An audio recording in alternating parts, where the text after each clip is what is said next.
अच्छा और अब यानी काफी बेहतर है, वो करंट वगैरह की कैफियत नहीं है अब।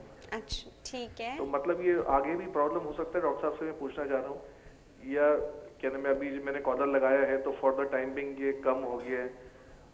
कोई दवाइयाँ ले रहे हैं आप साथ में? जी हाँ, कार्टिजिन थी, नेरो बियॉन था, और मतलब इस तरह की कोई टैबलेट्स उन्होंने डॉक्टर साहब ने दी थी मुझे। अच्छा ठीक है। चलिए जी डॉक्टर साहब कुछ जी। पूछेंगे? पूछना है? नहीं ठीक है बस जी। आंसर देना है। चलिए जी, हम आपको आंसर दे रहे हैं, बता रहे हैं, ठीक है थैंक जी। You, thank thank you you. So much for your call. हाँ जी डॉक्टर साहब। जी, इसमें एक तो खैर माशाल्लाह वो ठीक हो रहे हैं। जो उन्होंने फिंगर के हार्ड होने का कहा, या तो स्टिफ हो रही होगी कि कुछ अर्सा प्रॉपरली हो सकता है मूव नहीं की हो, दूसरा ताकत की कमी हो सकती है। मुझे पहले वाली चीज़ लग रही है कि थोड़ी सी स्टिफ होगी, जो इंशाल्लाह ताला ठीक हो जाएगी। इसमें एक और इम्पॉर्टेंट चीज़ है जो कॉलर के बारे में इन्होंने ज़िक्र किया। कॉलर शुरू के 3-4 दिन 5 दिन दर्द के हिसाब से इस्तेमाल किया जा सकता है, जिसमें वो बेसिकली मूवमेंट प्रिवेंट करता है। ऐसी मूवमेंट जिस तरह सामने झुकना या पीछे झुकना जिससे तकलीफ़ बढ़ती हो, इतना ही रोल है। बाकी कॉलर जो है किसी चीज़ को ठीक नहीं करता, और ज़्यादा पहनने से ये है कि गर्दन के पट्टे कमज़ोर हो जाते हैं। तो एम्फिसिस अब ज़्यादा रेस्ट क्योंकि पर आप नहीं उसको है मूव नहीं कर रहे हैं जी, ना। और हाँ मूव नहीं कर रहे, यूज़ नहीं कर रहे। जिस तरह डिसयूज़ एट्रोफी हो जाती है, जैसे प्लास्टर लगाएं और उसके बाद बाजू को निकालें प्लास्टर से 2-3 हफ्ते के बाद, तो बाजू पतला सा हुआ हुआ होता हाँ हाँ हाँ। है। इसी तरह गर्दन के पट्टे भी अगर उनको इस्तेमाल आप नहीं करेंगे तो कमज़ोर हो जाएंगे। तो अब एम्फिसिस जो है रेस्ट पर कम है। शुरू के कुछ अर्सा 1-2-3 दिन रेस्ट आदमी कर सकता है, और गर्दन को भी रेस्ट दे सकता है, इसी तरह कमर के किसी हिस्से को, और उसके बाद फिर मूवमेंट और एक्सरसाइज के ऊपर है। You mean there some atrophic changes आना शुरू हो वो जाती है तो वहाँ कॉमन पर? है किसी भी जगह में जिसको आप इस्तेमाल नहीं इस्तेमाल नहीं करेंगे तो करेंगे। डिसयूज़ एट्रोफी हो जाती ओके। है। तो और ऐसी स्टडीज़ में देखा गया कि अगर आप लंबा अरसा किसी को पेशेंट को सिर्फ आराम दें, और अगर वो अपनी रूटीन एक्टिविटीज़ करता रहे, तो जो रूटीन एक्टिविटीज़ करने वाले हैं वो जल्दी ठीक हो जाते हैं। ओके ऑलराइट, चले जी, इसको मूवमेंट में रखिए, इंशाल्लाह यू विल बी फाइन। जी, और जब आपके कॉलर उतरेगा तो आपको, तभी कॉलर आप उतार बता रहे देना हैं कि चाहिए, थोड़ी सी कॉलर उतार देना कॉलर चाहिए, उतार देना चाहिए। गर्दन की वर्जिश शुरू करनी चाहिए। और कमर की, गर्दन की या कमर की तकलीफ़ ये होती है कि जी ठीक हो जाता है, फिर कुछ हफ्तों के बाद दोबारा से हो सकता है, लेकिन इवेंचुअली 10 तो में और से सर 9 वो जो उनकी मरीज़ नर्व दब रही है, वो वक्त के साथ ठीक हो जाएगा जी। उसके ऊपर से वही दबाव जी, हट जाएगा, दो खून सलाम सोजिश फेरने कम वाली हो जाएगी एक्सरसाइजेस करें, यू विल बी जी फाइन, है ना। Stretching exercise. और दूसरा तो ये होता है इंशाल्लाह कि ठीक दो हो जाएगा। रीज़न नेक में भी हो सकती है, और बाज़ लोगों को इधर रिस्ट पे भी प्रॉब्लम होता है, जो कार्पल टनल सिंड्रोम कहलाता है। हाँ तो उसको भी एवेल्यूएशन में देख लेना चाहिए कि रीज़न जो है इधर इधर है या नेक में ही है। सर वो ये होता है कि पता नहीं फॉर सम रीजन यहाँ पे आपका मूवमेंट में बहुत तकलीफ शुरू हो जाती है आपके, एंड जी देन आपको पूरा वो रिस्ट बैंड सा पहनना पड़ता है, you have to keep your wrist जी स्ट्रेट, इस तरह का। कार्पल वो टनल के अंदर यूजुअली होता है कि जो नर्व है वो इधर आगे से गुजरती है थ्रू अ टनल, तो उसमें सम टाइम प्रेशर आने से लोगों को नमनेस फील होती है। ओके। पर्टिकुलरली और जैसे सर मुझे आपने इतना होता है कि दर्द होता है कि हम नीचे दबा के बैठते हैं, तो पता नहीं जैसे क्या हो रहा आपने है हाथ उनसे में। हाँ। पूछा कि जी कौन सी फिंगर्स हैं, तो उन्होंने बताया कि जी अंगूठे के साथ वाली। तो ये एरिया मीडियन नर्व का है, जो स्पेसिफिक नर्व है, ओके उसमें नमनेस होना it is one of the reasons कि ये कार्पल टनल सिंड्रोम की वजह से हो। तो उसकी एवेल्यूएशन भी ज़रूरी होती है। अब उसको और वो कैसे evaluate पर्टिकुलरली हिस्ट्री में ही आमतौर पे आप जज कर लेते हैं ओके। कि इधर पेन इज़ कमिंग फ्रॉम नेक या कि इधर से है। सर कार्पल टनल का क्या मतलब हो गया, क्या करें? आम तौर पे तो वो मेडिसिन और उससे यूजुअली लोग रिस्पॉन्ड कर जाते हैं, जिसमें एंटी इन्फ्लेमेटरी मेडिसिन है, या कुछ मेडिसिन है जो स्पेसिफिकली नर्व के लिए, विटामिन है, या कुछ B12? जी बी कॉम्प्लेक्स पूरा ले लें? बी कम्प्लेक्स है, मेथिकोबाल है पर्टिकुलरली, या फिर कुछ नई मेडिसिन आई हैं जैसे गाबापेंटीन वगैरह, जो कि न्यूरोजेनिक पेन को हेल्प करती हैं। तो उससे बहुत से लोगों का मसला हल हो जाता है। सर जो न्यूब्रोल type That is like a Panadol with the muscle relaxant. muscle relaxant. Yes. Oh, that will really not help in carpal tunnel. Yes. Oh, okay. I knew somebody To was some using it. जी जी Okay. चले जी, इंशाल्लाह ठीक हो जाएगा, again आपका मसला भी ठीक हो जाएगा। हम क्या बात कर रहे थे सर? हम बात कर रहे थे बैठे हुए हमारा क्या, जी, जी। आप रिक्लाइन होने की तो कोई बात कर मैं रहे ये कह रहा था कि रिक्लाइनिंग पोस्चर नहीं होना चाहिए। जब आप बैठें तो बैक अच्छी तरह सपोर्टेड हो, जैसे लंबर स्पोर्ट लोग रख लेते हैं।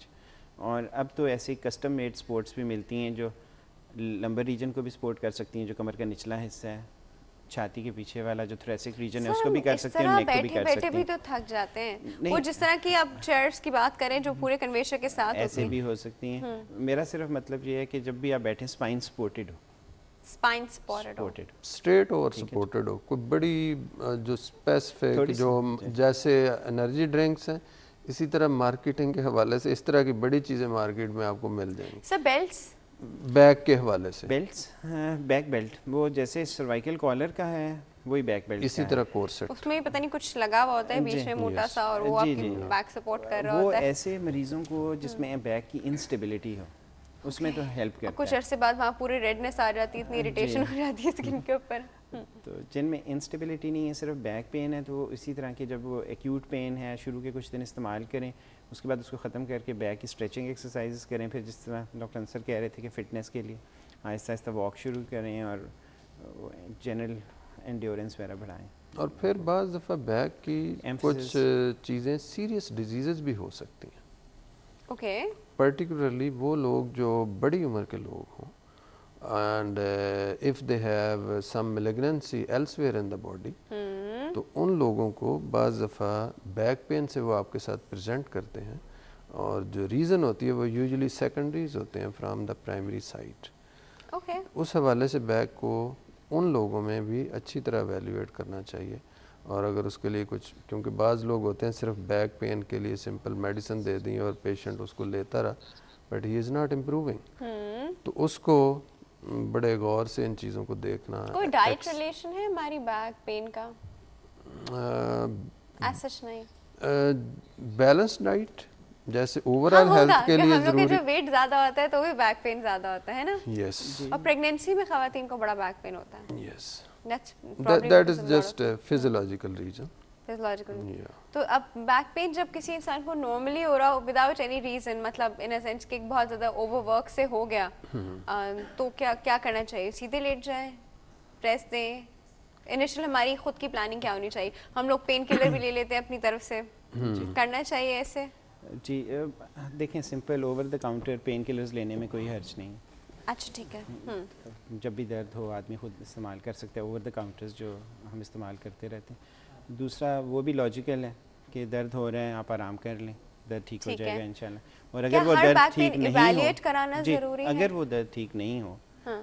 तो फिर इवेलुएट कराना चाहिए, क्योंकि अरसे में बहुत ठीक सारे, देखिए वो डिपेंड करता है उसकी सिवेरिटी के ऊपर। अच्छा, एक तो ये कि कुछ लोगों को इतना शदीद दर्द होता है कि बैठ उठ खड़े ही नहीं हो सकते, अचानक दर्द इतना शदीद हो जाता है जिसके लिए फ़ौरन इवेलुएशन की ज़रूरत पड़ती है। और स्पेक्ट्रम की दूसरी तरफ ऐसा हल्का सा दर्द होगा या दरमियाना दर्द होगा जो पहले भी मरीज़ को होता रहता है और अभी हुआ और सिंपल मेजर्स से ठीक हो जाता है तो वो ठीक हो जाए, लेकिन जब वो उनके लिए फ़िक्र का बायस हो तो इवेलुएट करवा लें। ओके, चले, मतलब अगर ठीक नहीं हो के दे रहा आपकी पुरानी किसी भी रेमेडी से तो अब इवैल्यूएशन की ज़रूरत है। सर इवैल्यूएट क्या करते हैं?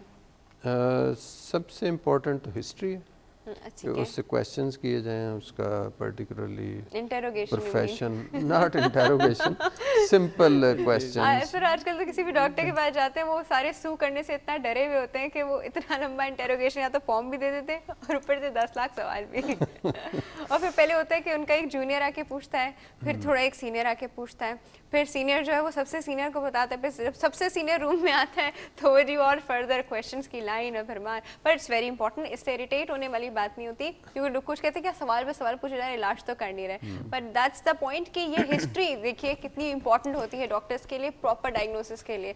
और सर 70-80% आपका जो प्रॉब्लम है वो आप हिस्ट्री और फिजिकल एग्जामिनेशन से डायग्नोस कर लेते हैं। बाकी एडेड चीज़ें हैं, जैसे आप समझते हैं कि एक्सरे ज़रूरी है तो एक्सरे करना चाहिए, आप समझते हैं कोई लिमिटेड ब्लड टेस्ट करने की ज़रूरत है तो उसमें कर लेना जायज़ है। अदरवाइज़ आप अच्छी एवेल्यूएशन करें with the help of history sir massage, वो जो पूरी बैक को यूं यूं पकड़ पकड़ के और फिर ठक ठक ठक ठक करके वो जो होता है, बाज़ दफ़ा उससे प्रॉब्लम इंक्रीज हो जाता है, ऐसे करे होते कि देख के डर लगता है कि कुछ टूट ना जाए अंदर। तो उस सूरत में भी हम सर्टन स्ट्रेचिंग एक्सरसाइज एडवाइस करते हैं, ना कि एक्टिव एक्सरसाइज। अब जैसे इंसान को पेन, और हम कभी ये नहीं कहेंगे जी आप कल से वॉक शुरू करें, नहीं, first his pain should settle. तो पेन के दौरान if he is able to do stretching exercise तो वो हम एडवाइस करते बेंड फॉरवर्ड, साइडवेज, पूरा बॉडी स्ट्रेच करना। एग्जैक्टली, सिंपल और exercise. Depending on the area कि कौन सा Depending on area the area. Involve है, सही। नेक है, अपर थोरेसिक रीजन है, लोअर बैक है, तो उसके हिसाब से आप स्ट्रेचिंग एक्सरसाइज उनको एडवाइस करते हैं। सही। सर टाइम जो है ना हमारा बिल्कुल खत्म हो गया। बैक पेन पे हम और भी बात कर सकते थे लेकिन टाइम बिल्कुल खत्म हो गया। डॉक्टर साहब बहुत बहुत शुक्रिया आपके आने का। Thank you so much. Doctor साहब आपके भी आने का बहुत बहुत शुक्रिया। बहुत शुक्रिया जी, आप आते लोगों ने। रहिएगा आप दोनों। इस वक्त गए एक छोटे से ब्रेक का। मैं यहाँ पे पोल का सवाल रिपीट कर दूं। हमारा पोल का सवाल था इनफैक्ट कि क्या आप एनर्जी ड्रिंक पीना पसंद करते हैं, हाँ या नहीं। इसका जवाब लोग हमें कॉल करके भी दे रहे हैं। ब्रेक का वक्त है। ब्रेक के बाद हमारे हैं अपने बेस्ट 5 सेगमेंट के साथ। कहीं में जाएगा, फिर राइट बैक।